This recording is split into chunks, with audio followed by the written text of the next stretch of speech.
Hey, welcome everybody to Bridging the Seen and Unseen. I am your host. I am Shane McLain, and this is the wonderful Gwen. How are you? I'm good. How are you?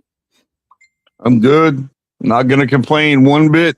My wife is right there and can't have it. She won't take it. That's right. She's so sweet.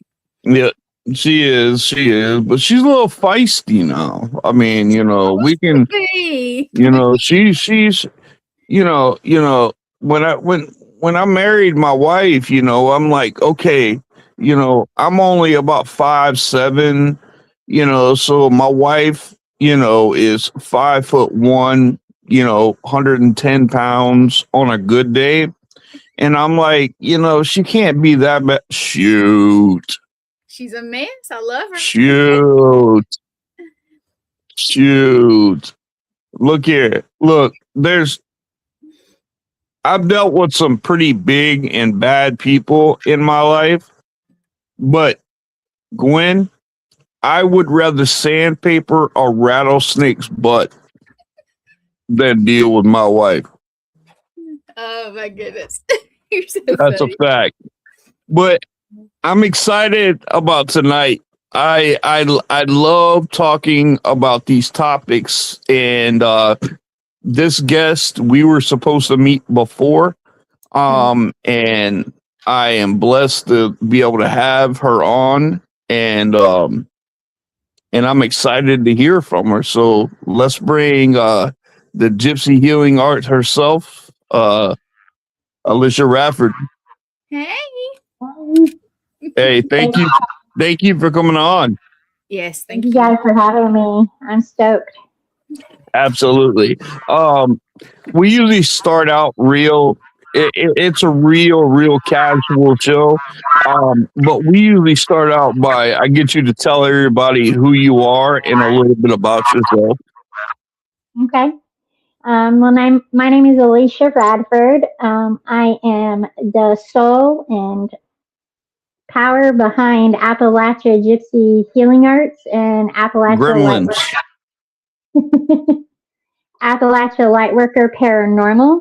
I was saying it earlier, I believe my mission on this earth is to bring light and love and healing to souls, whether those souls are attached to a body or not.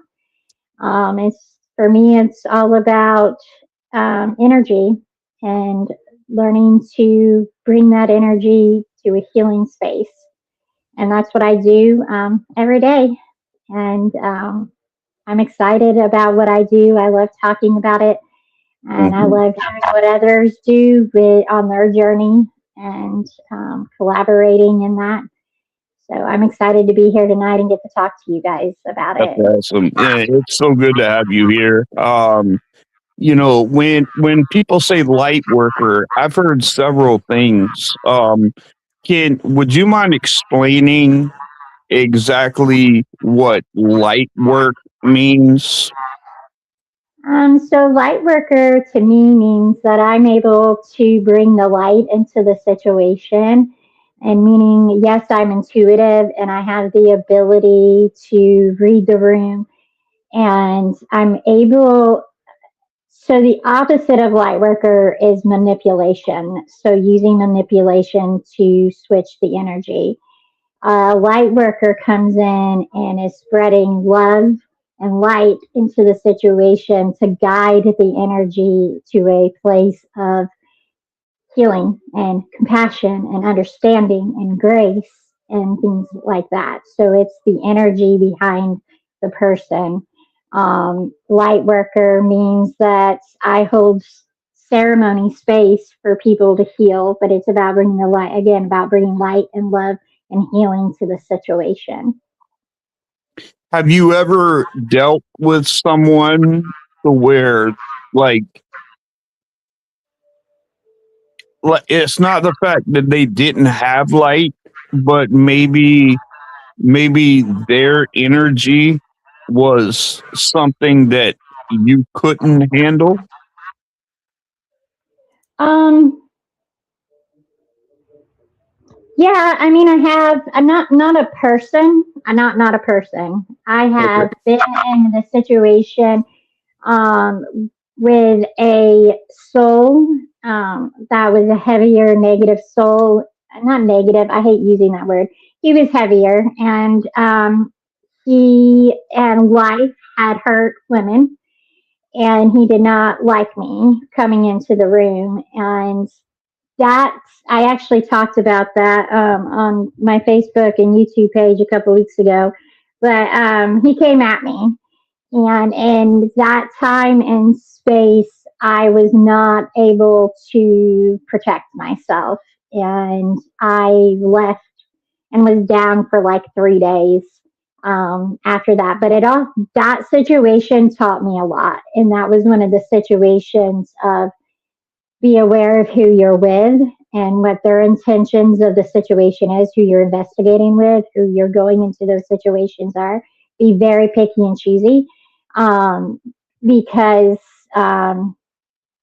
if their intentions are not as clear and coming from a place of compassion and understanding, that can make souls like that need help in healing come more across more aggressively. I also, that taught me a lot more about ways of making sure that I put protection in place for myself.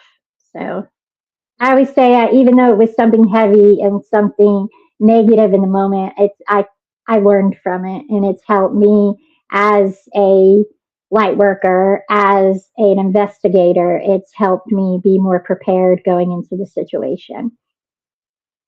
Wow. So do you think it had something to do with the people that were around you, or did it have something to do with the spirit itself? I think it was multi-layered. I think it had to do with the investigative team that I was working with, and then I also think um,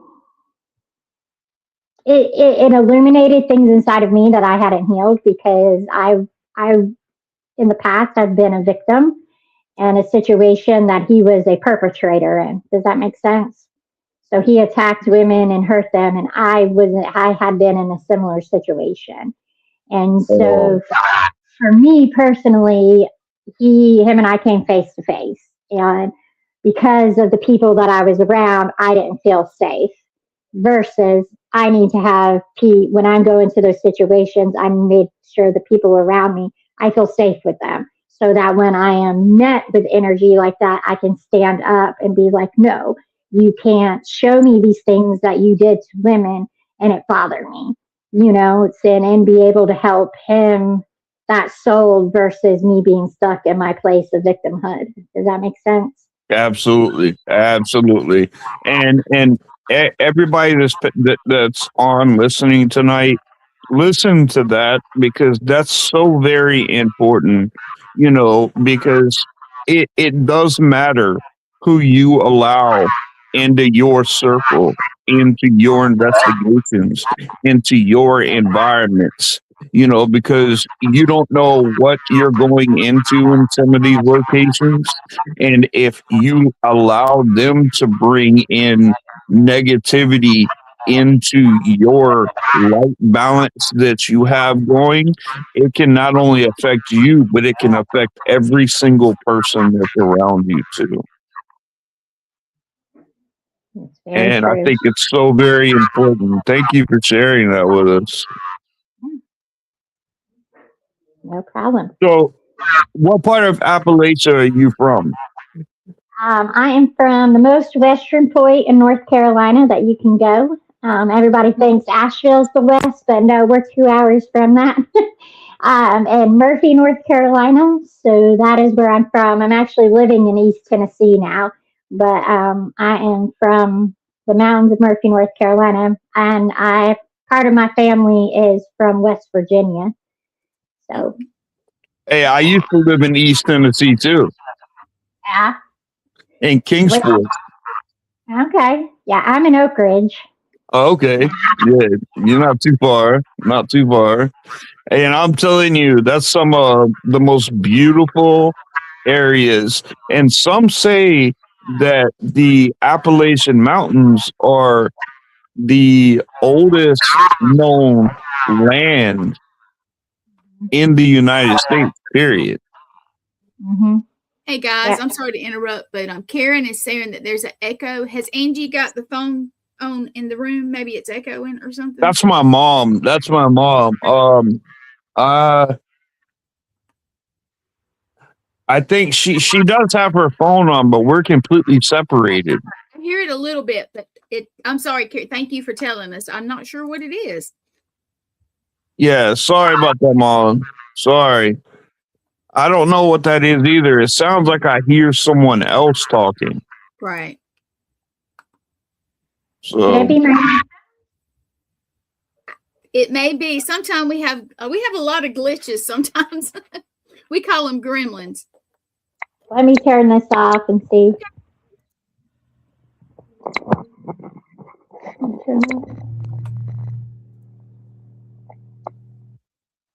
All right.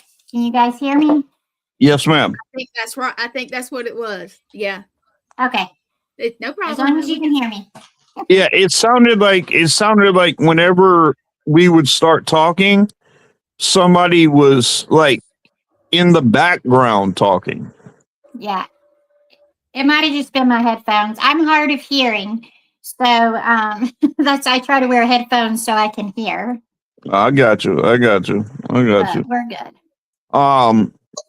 Well, some of the prettiest places that I've ever been to in my whole life are in Appalachia. I used to camp up in Boone, North Carolina. I used to do a lot of hiking in the Appalachian trails and things like that. And I mean, there's and I used to think, when you're younger, when a guide or something tells you that, if something whistles at you, don't whistle back, no, you didn't.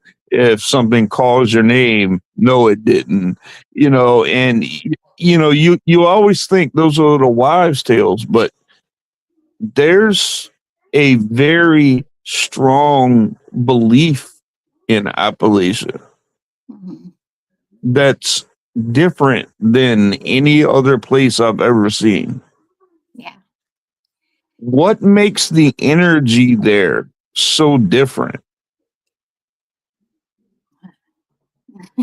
That is so multi-layered. I mean, so you've got some of the oldest land in the area, so there's a lot of that. Then you have there was a lot of natives living in that area, where I'm from in Murphy, North Carolina. It's Cherokee tribe land is all around. And then also the Appalachia Mountains were settled by the Scots, the Scott Irish people. And they came with all their own, fairy tales and all their belief system. And so I think that the Appalachians just have some old, wise truth to them. My husband's family, that's born and raised multi-generation Appalachians, they'll sit and talk to you about everything. They just don't do it around their pastor. We don't discuss it around the pastor, but the preacher man. But that's just in their roots. It's in their blood. And I mean, I honestly don't know why the energy is as thick as it is in the mountains. I can't be very far from the mountains. I love to be in them. My energy is like upgraded when I'm near the mountains. And you got the beauty, you got the nature, you got the running water through the mountains. It just creates its own vortex, is the easiest way to say it. It's absolutely beautiful there.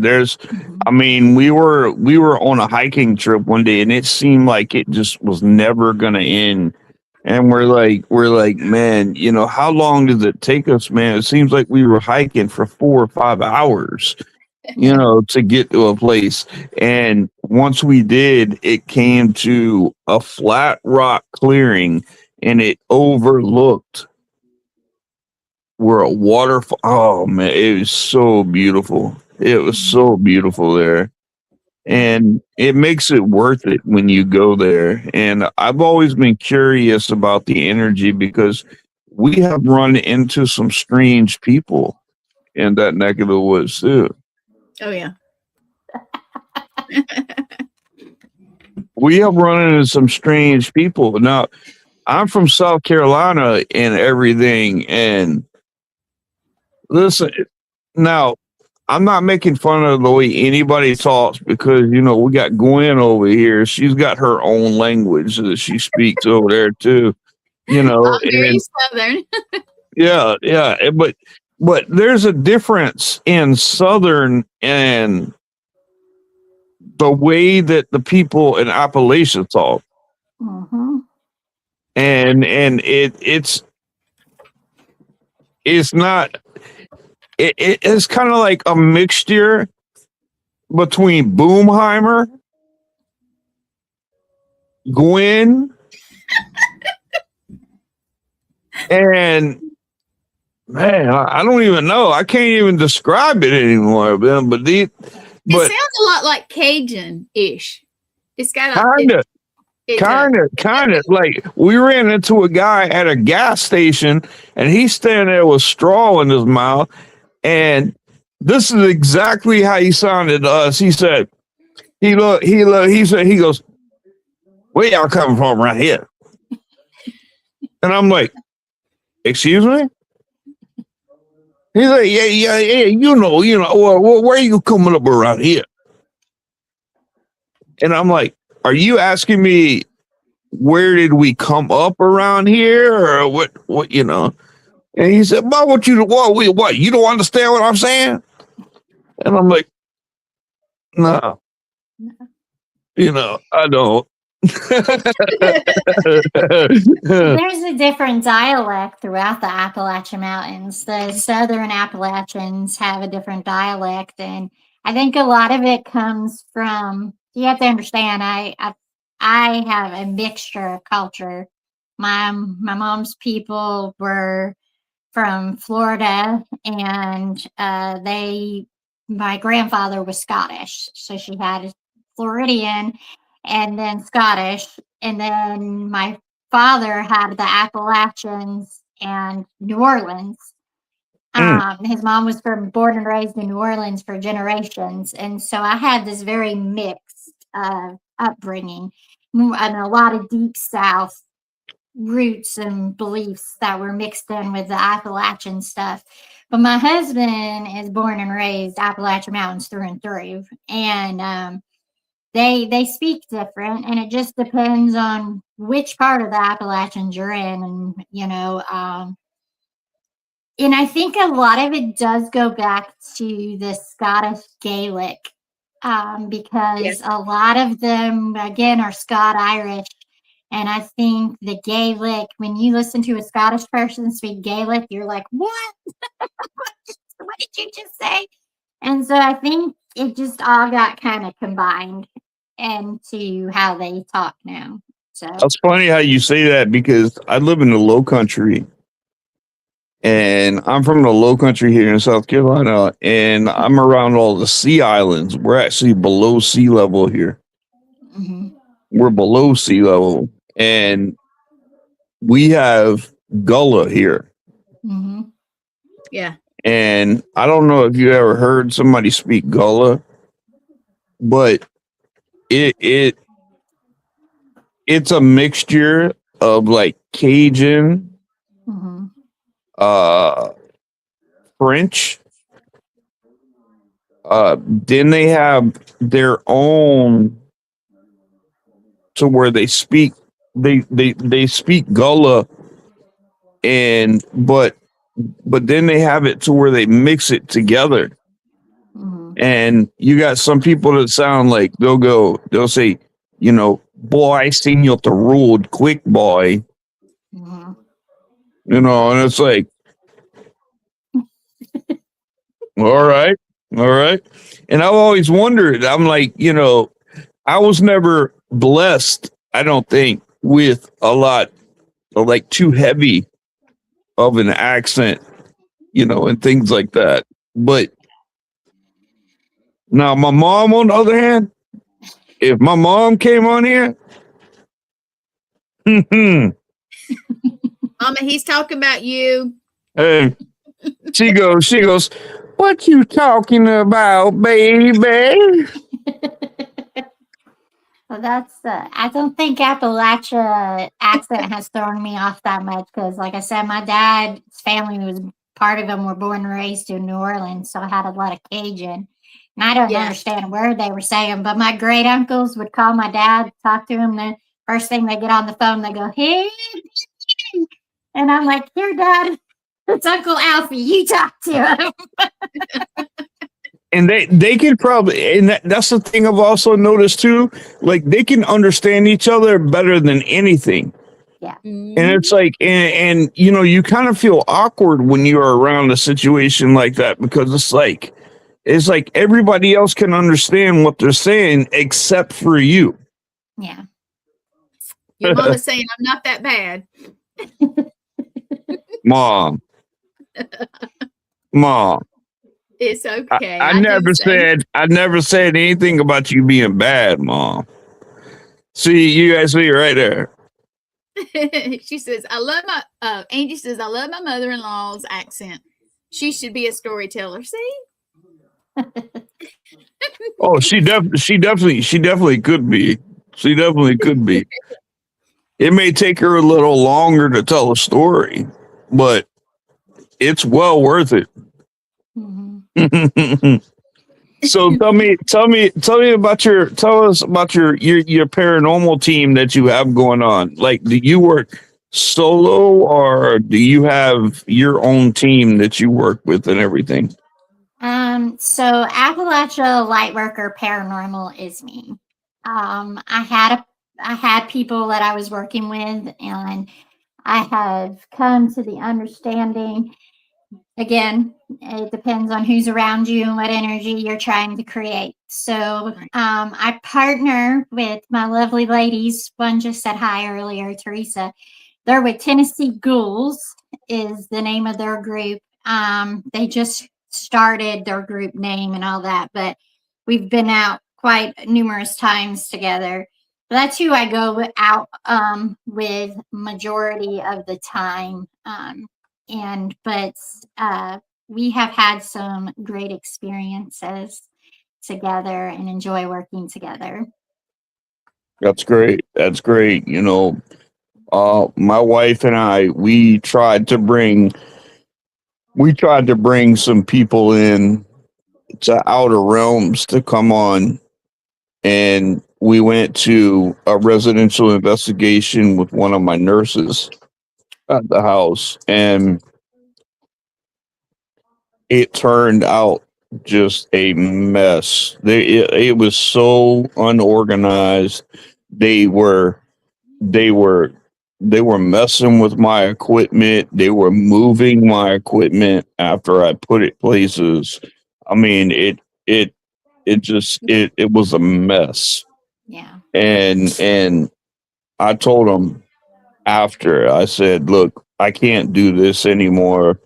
The only one that I really trust on investigations and I rely on is my wife. Mm-hmm. We know each other. We are very familiar with how each other works, you know, especially if I'm going into a situation to where the family is already affected. The last thing that they need is a bunch of confusion coming from a team that comes in because you chose to bring people in that you are not familiar or too familiar with working with you with. Mm-hmm. Yeah.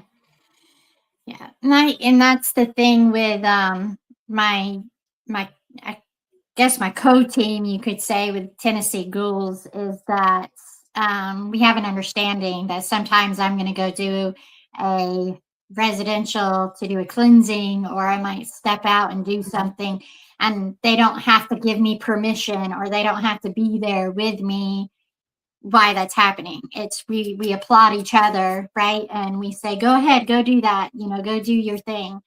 And then also when we're out together and I say, hey guys, I really feel like I need to pray, or I need to do this energy just doesn't feel right. There's no battle there.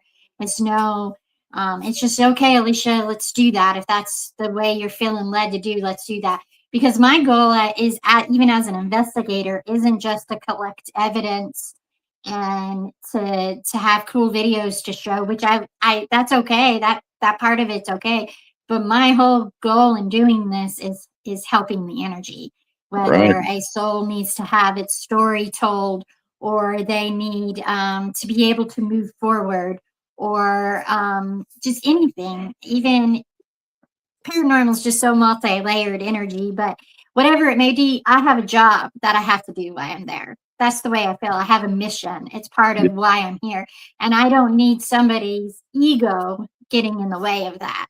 So that's yeah, why no I have kidding. come more choosy. But the lovely ladies over at Tennessee Ghouls and I have found a place that I have people around me that are protecting me, and also going, yes, go do what you need to do, instead of trying to pull me back or anything like that. So So let would you mind if we can talk about some of your stories that you have told? I think our audience would love to hear, about some of your experiences and some of the things. Now, you and I talked before, neither one of us really like to talk about cases and things like that, but I know you've probably got a lot of stories that you can tell that could explain a lot about not only who you are, but what you do and deal with. yeah, So if you don't mind, we'd love to hear some. yeah. So being from the Appalachian Mountains, we still have a house there in North Carolina on my husband's family land, and that's I always say, Creator gave me my husband. There's so many reasons I have my husband. He's an amazing man. So supportive. But when I started this journey of helping souls that were not attached to a body heal, started with my husband's family members coming. Oh, that's Miss Dabby with Tennessee Ghouls. Hi, Miss Dabby. Anyways, I would give visits. And so I got a visit one evening from this soul, and he wanted me to go over to his family's home place there and to help with healing the family line.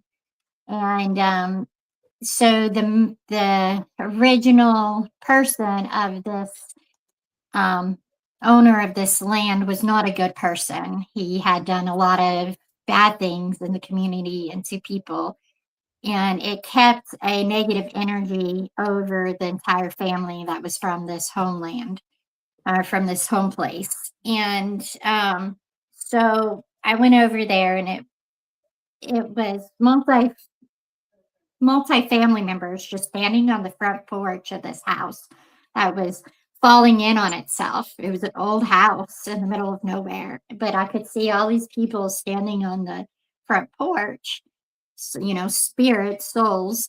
Um, and one was crying, and they all kind of came together, and um, you know, I listened to their story of pain and of this grief that the mother had allowed her children to be hurt by their father, who was the head of this house. That was not a good person.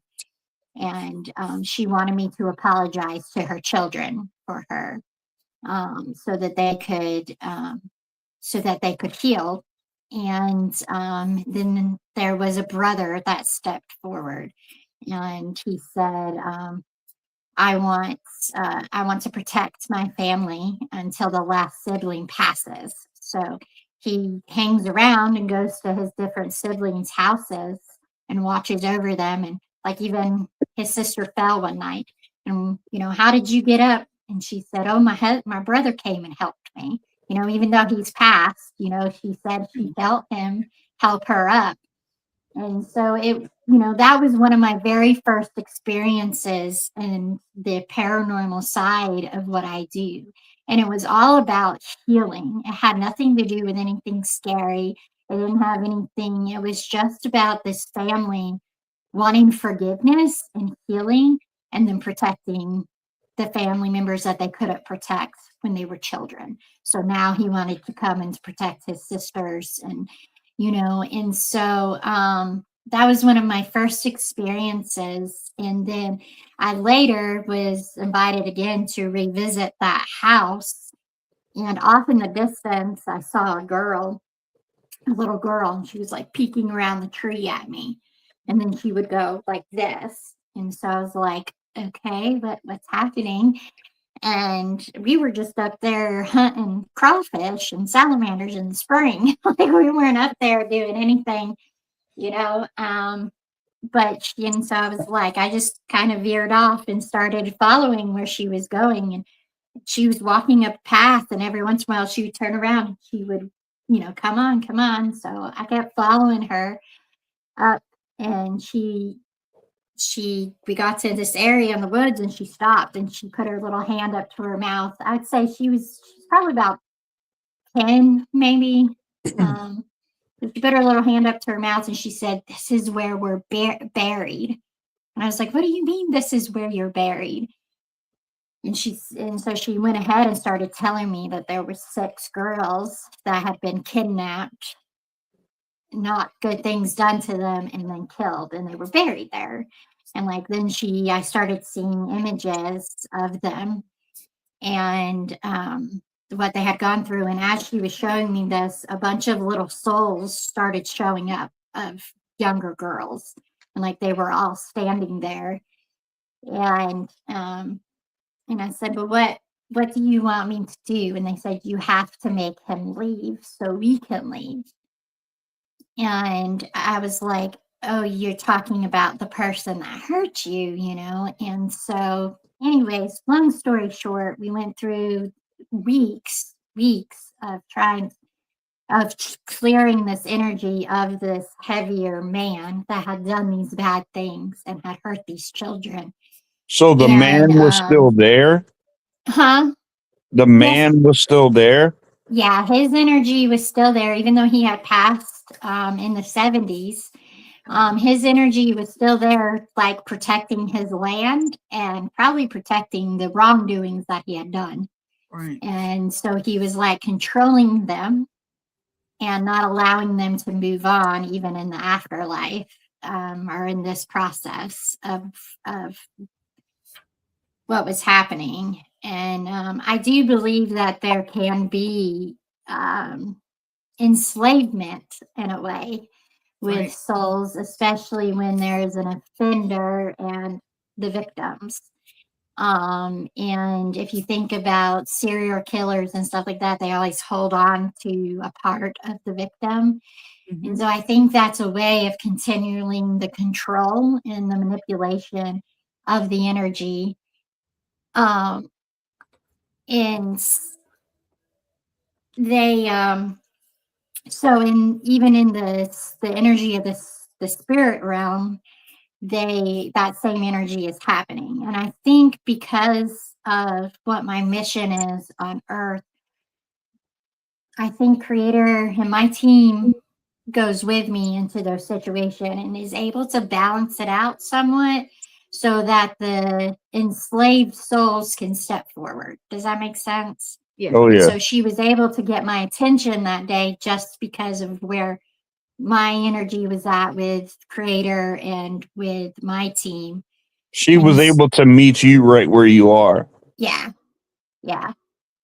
And so we went through the process, and it took me a couple of weeks to really be able to go through the process of disconnecting his power from that land. And because the road is actually named after him too, so that gives him a lot of stronghold because the road is named after him, right? It's his land. And so we went. So I went through the process of cleansing his energy and telling him he was really scared about moving forward. Once I really was able to get to a position to talk to him, he was scared of moving forward because of what he had done. He was scared of judgment. He was scared of hell. And so we had to go through a whole process with that. And then when we did that, I was able to get through that with him. The little girls just ran up into the house and they like had a little party in the house, but they started to go off by themselves. They like came together and they were there with each other having a little party that they were able to take control of the house, right? Had their little party, and then I just watched their little souls move on. And I didn't even have to do anything. They just kind of did their own thing. You That's took the matter that's Michael, amazing. Shane can't see, so I'm gonna read this out if that's cool. Do you think Michael, and I always say his name wrong, so do you think that puts a bullseye on you and other spirits as a person to go to? Oh yeah, recognizing you as somebody to go to. Yeah.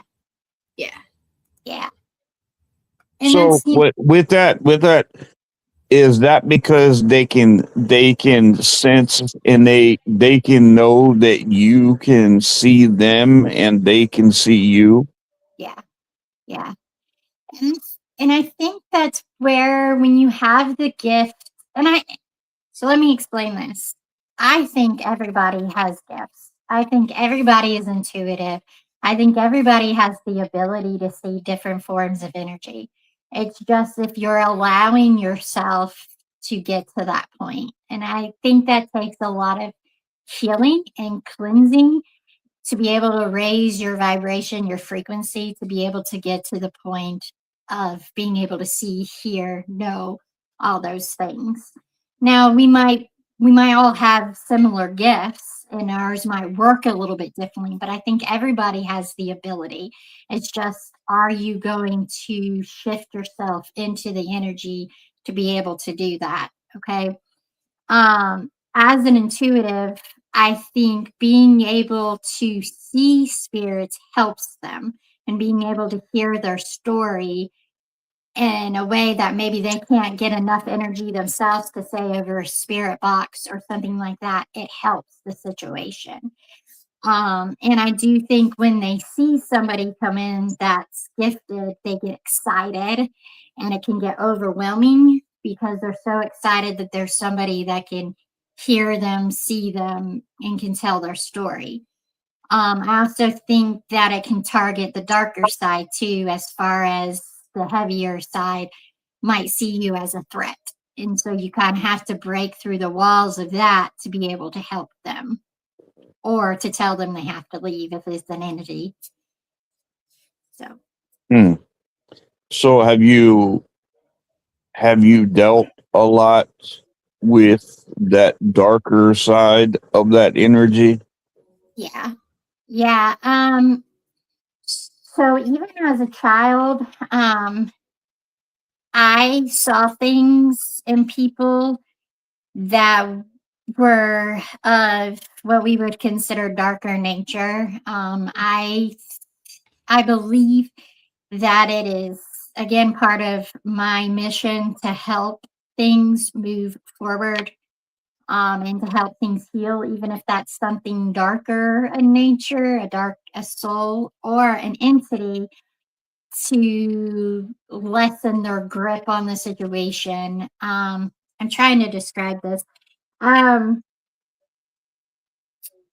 I've been in situations with darker energy my entire life because I think it's my job. And that's why I call myself a light worker, because I think it's part of my mission to step in with the light and say, no, you no longer have power here. whatever draws you here, you don't have power over it anymore. It's time for you to leave, and to That's cut that because you're cord so and no positive. longer. Yeah, you're so positive. You have this beautiful light, and Yeah. you do. I told Shane that. I said I would love to have her on because she's such a great soul. You're a Yeah, beautiful soul. her aura around her. I see auras, Mhm. and your aura around you is beaming. Yeah. Well, So I think that darkness can't hide it can't hide anymore when a light comes in the situation, and so I have to be able to be in a situation like that with people I can trust so I can be the light in the situation. And that's what I was telling you earlier before we came on live. I was in a situation where I was not with the people that were there to support me and to support the situation. Um, and I was able to be attacked that night. And it took me 3 days to really come back from that fully. And but it taught me I'm not going to go out with people that do not have the intentions of allowing what needs to take place. And I need to have people that are supporting me and my energy as I go in and not fighting it, not combating it. So I think I don't know. Maybe I don't know if this is a time or place, but I'm just going to share it because I feel like it. But I feel like there's a lot of jealousy in the field. Yeah. And that's not why I'm here. I'm 100%. not here to prove that I'm better or that you're better. And I don't want to have any kind of that energy. And that's not my goal in all of this. Like I said earlier, I think everybody's intuitive. I think everybody has gifts. It's just, are you going to allow yourself to heal and grow and get to the point that your gifts are really bright and substantial? I've had to work really hard to get to where I'm at. And I have gone through a lot of life battles that I haven't allowed to keep me down. And yes, that is because of who created me and who is within me. But it also has a lot to do with what I have allowed to work through me. And so at the same time, as Appalachia Gypsy Healing Arts, my goal is to pull you into that light with me and to be shining bright also. That's my job. That's my mission on that side. And Appalachia Lightworker Paranormal, my goal is to bring light and healing into the places that need it.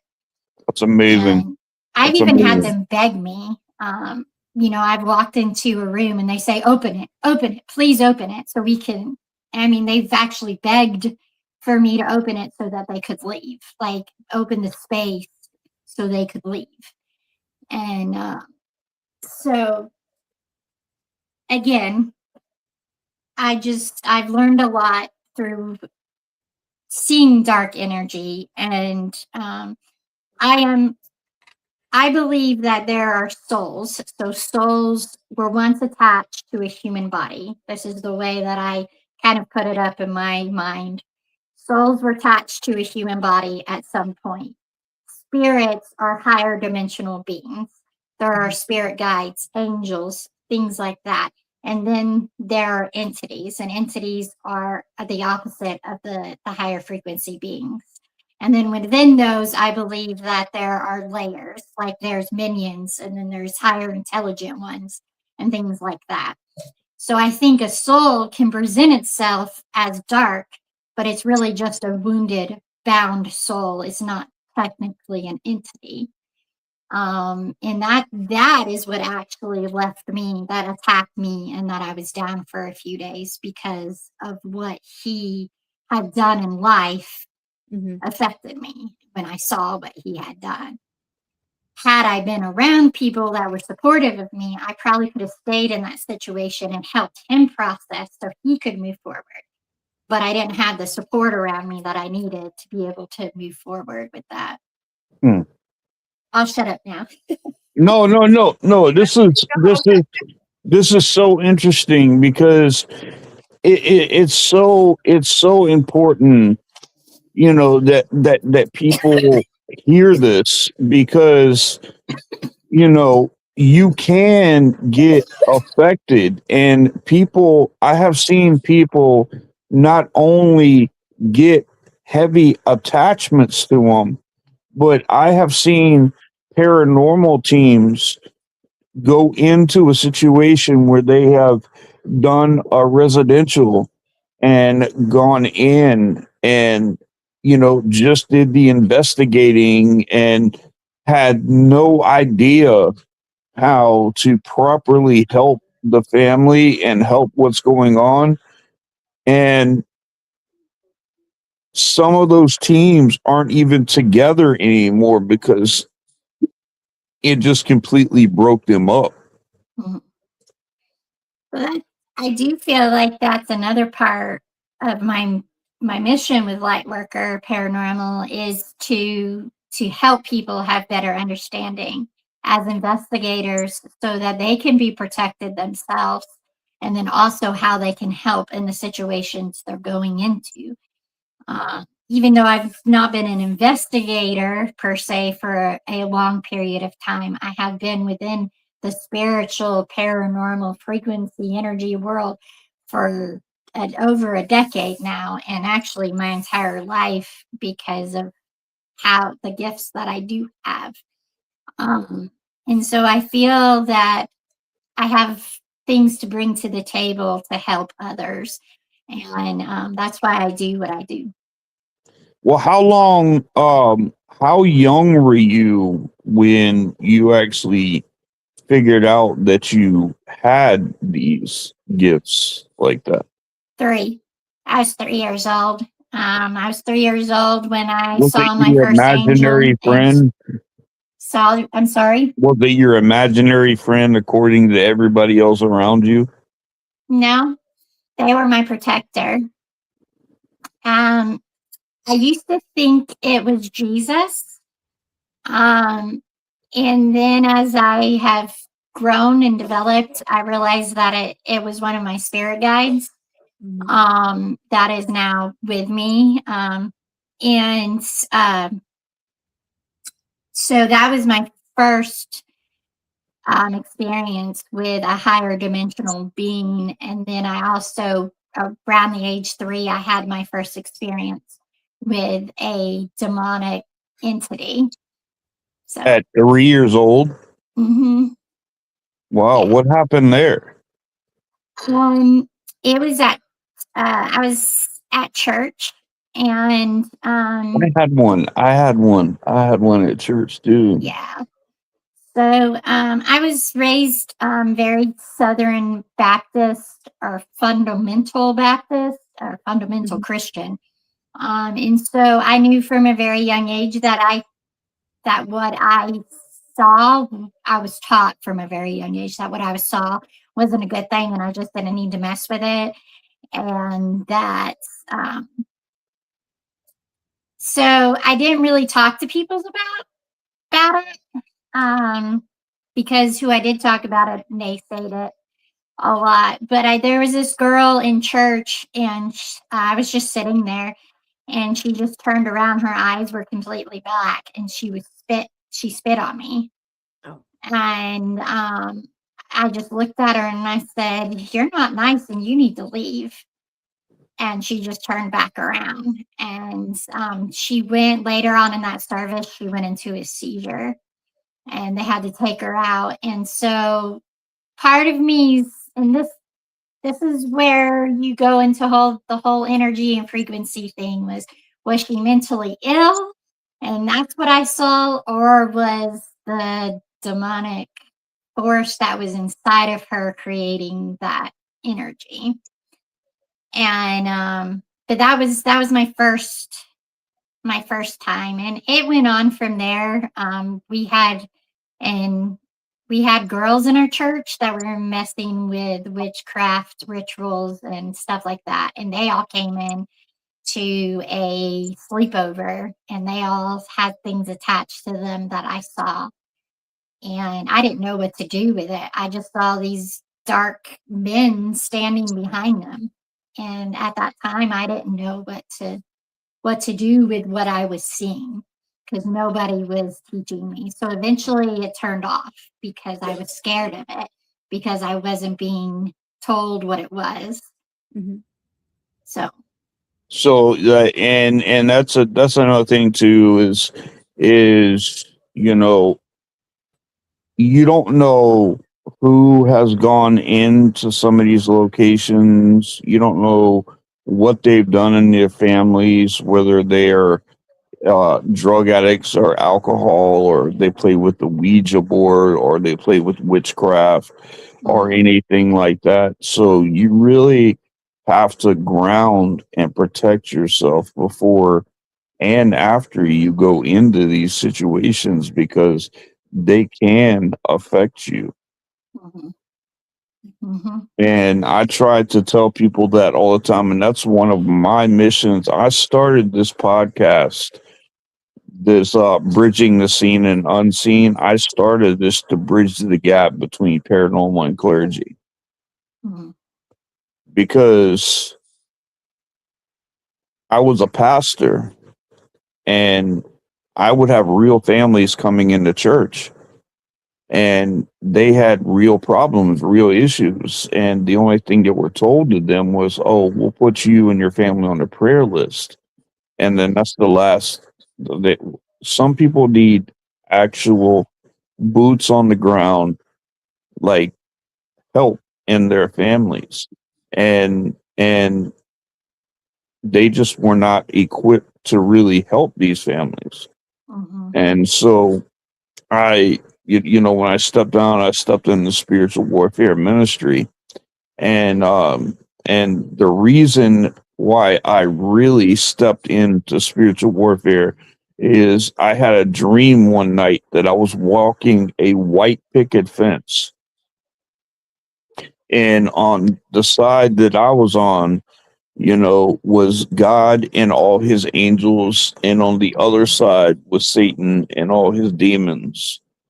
And they screamed across and I yelled at Satan and all his demons. I said, you see, I'm on God's side. And the devil laughed at me and he says, but I own the fence. Mm-hmm. No matter how close you are,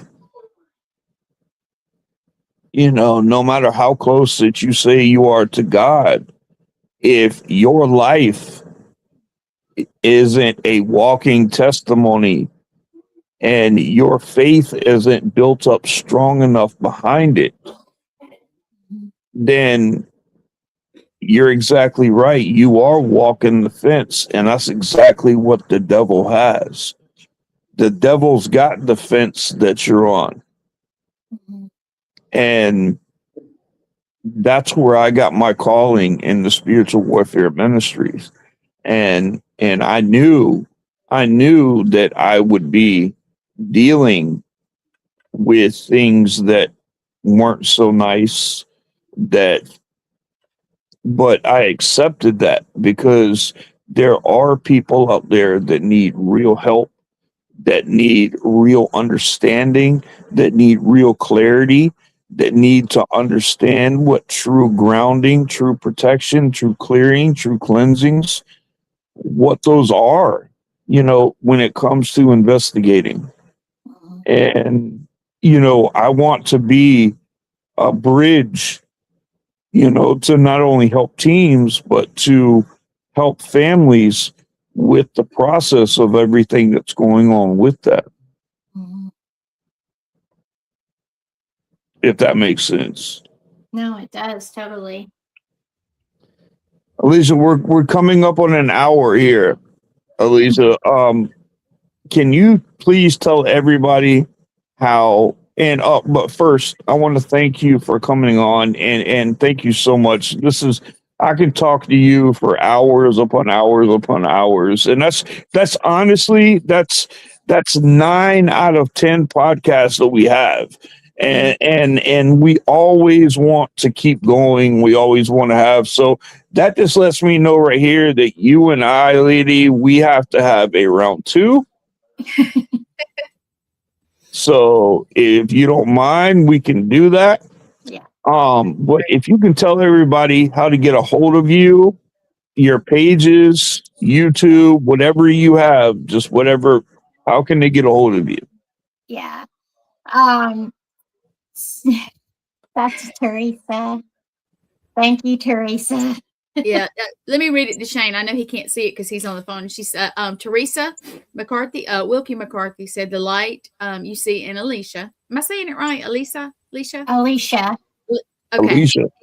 Yeah, there you go. Is 100% who she is. She is the porch light on for souls who need to be heard and helped. She has endless amounts of positivity and knowledge. As a part of Tennessee Ghouls, it is a true honor to be associated with her, and we learn from her daily. She is an amazing storyteller, healer, and probably the most positive light I've ever known. That's beautiful. That's it. That's good. Thank you for sharing that. Thank you for sharing that. That's amazing. That just gives more clarity on what we all feel with her already. But go ahead, tell people how to get a hold of you. So the easiest thing is just to follow me on Facebook at Appalachia Gypsy Healing Arts or Appalachia Lightworker Paranormal. And from those pages, you'll find I share things from the other ones. So yeah, just follow me on Facebook. All my information's there, my emails, even a phone number to text me if you need to reach out to me.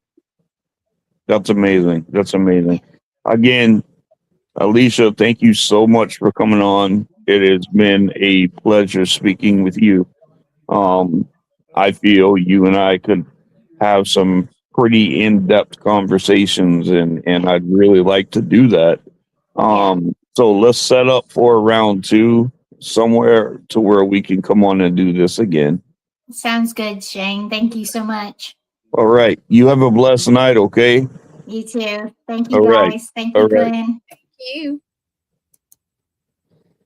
Well, guys, Appalachian Gypsy Healer right there, and that's she is an amazing person. And if you guys are not familiar with her, if you're not, please go check out her pages. Go say hey to her. Go tell her you saw her on this podcast. Yes, and please. she's such a good woman, and she's got so much good energy going in. But I thank you guys for coming on. I thanks for all the comments. Tennessee Ghouls, thank you for coming on. Thank you for the comments that you made. You put a lot of clarity into what we already feel about her anyway. But we thank you for not only being her friend, but having the faith in her that she truly deserves, because she really is the definition of a light worker. And we thank you guys so much for coming on. And you guys have a good week. I've got a good one coming on next week too, that I've had on many times. But you guys be safe out there, be blessed always, and stay spooky, people. Peace.